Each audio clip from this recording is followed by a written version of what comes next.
The studio lights were warm, almost comforting, the kind that made everything feel safe and familiar.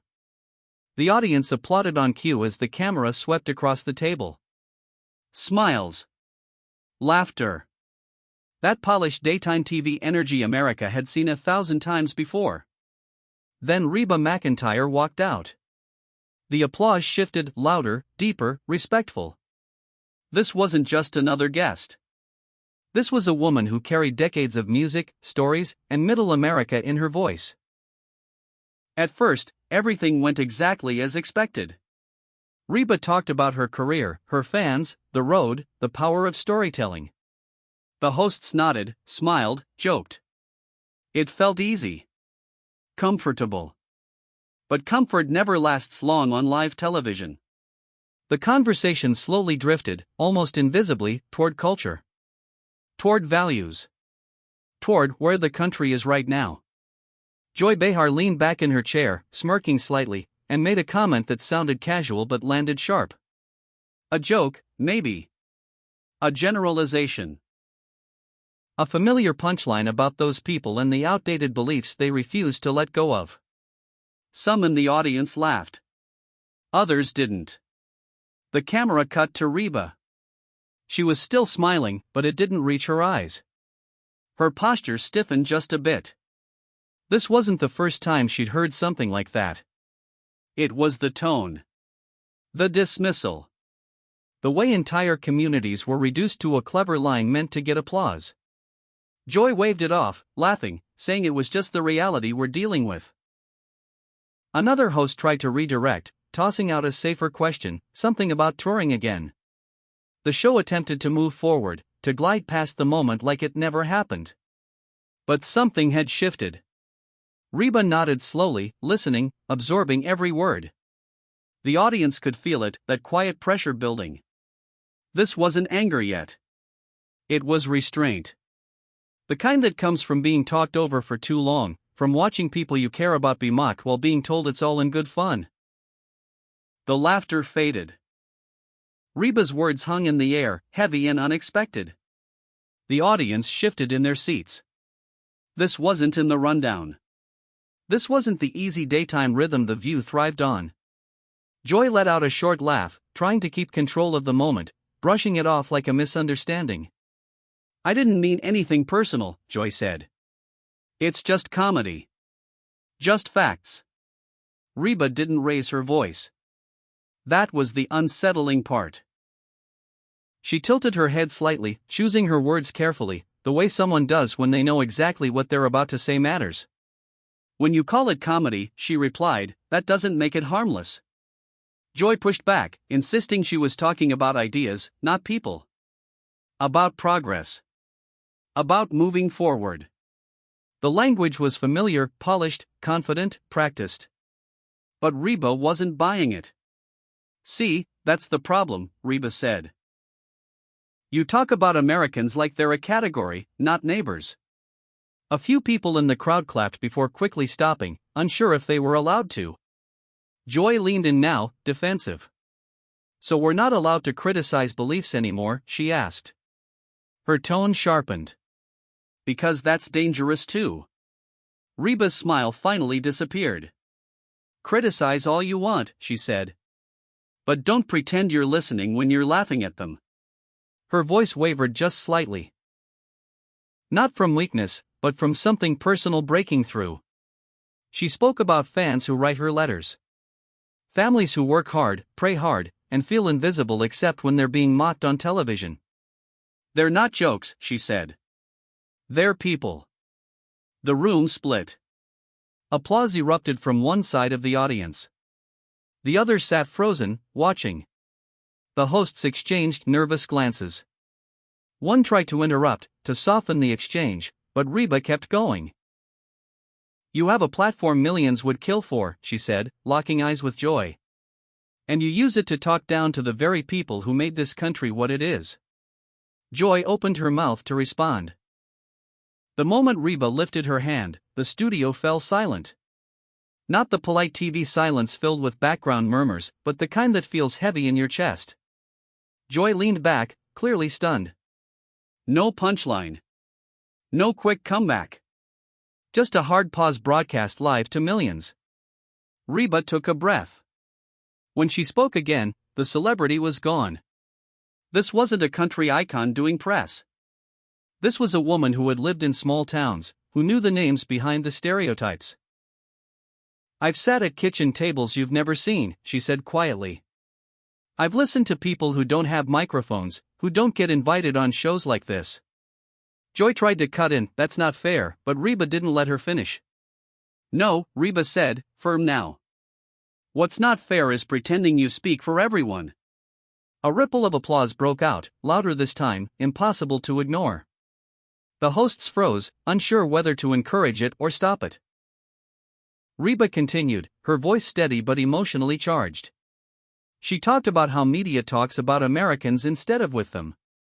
How disagreement has turned into contempt. Somewhere along the way, she said, we stopped arguing ideas and started attacking character. The camera zoomed in close. You could see it in her eyes, this wasn't rehearsed. This wasn't branding. This was frustration that had been building for years. Joy shook her head, visibly irritated. So now we're the villains? She asked. Reba answered without hesitation. You're not villains.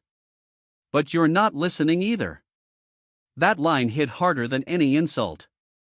The audience reacted instantly, gasps, applause, even a few cheers. Social media was exploding in real time. Phones glowed in the crowd as clips spread faster than producers could manage. The energy in the room shifted completely. This wasn't a debate anymore. It was a reckoning.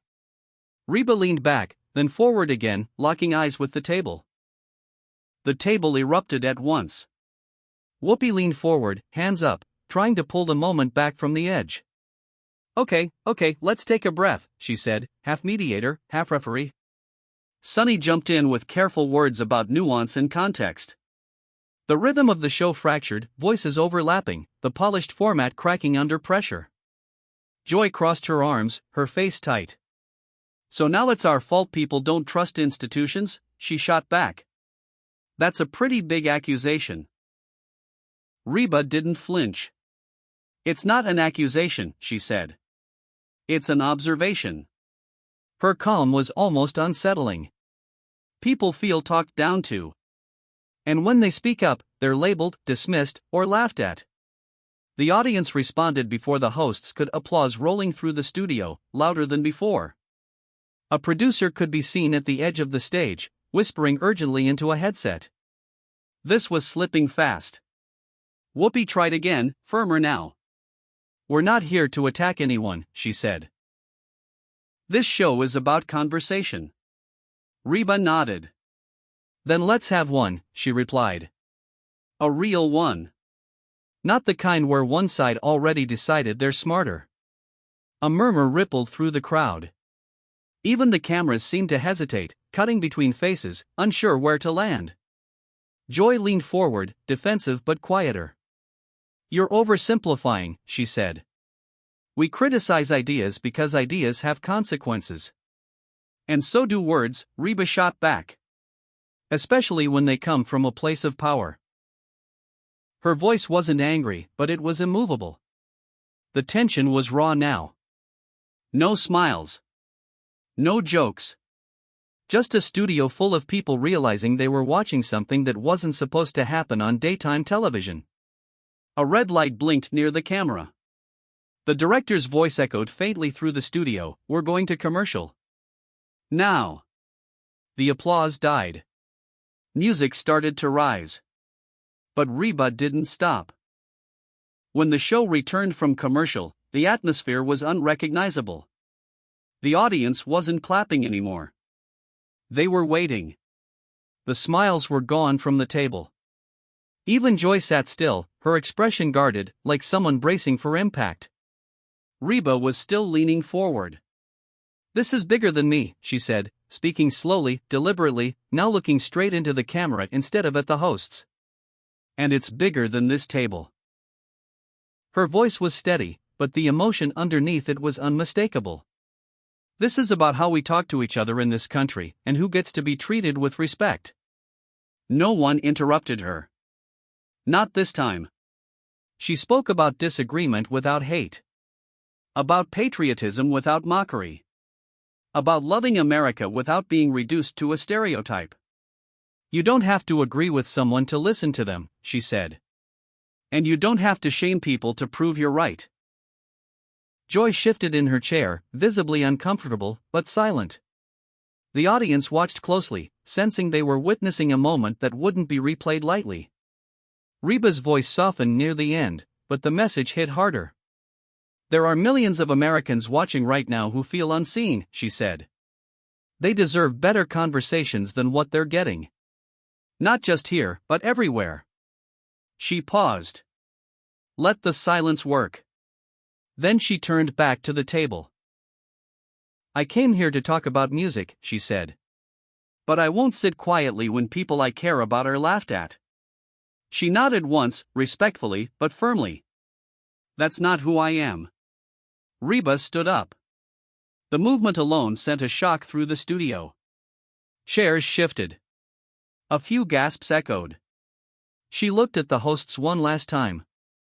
No anger. No smugness. Just resolve. America deserves better, she said. If that moment made you pause, if it made you uncomfortable, or if it made you feel seen, then don't scroll away yet, because moments like this don't happen by accident, and they don't stay alive unless you keep the conversation going. What you just witnessed wasn't about celebrity drama or daytime TV theatrics.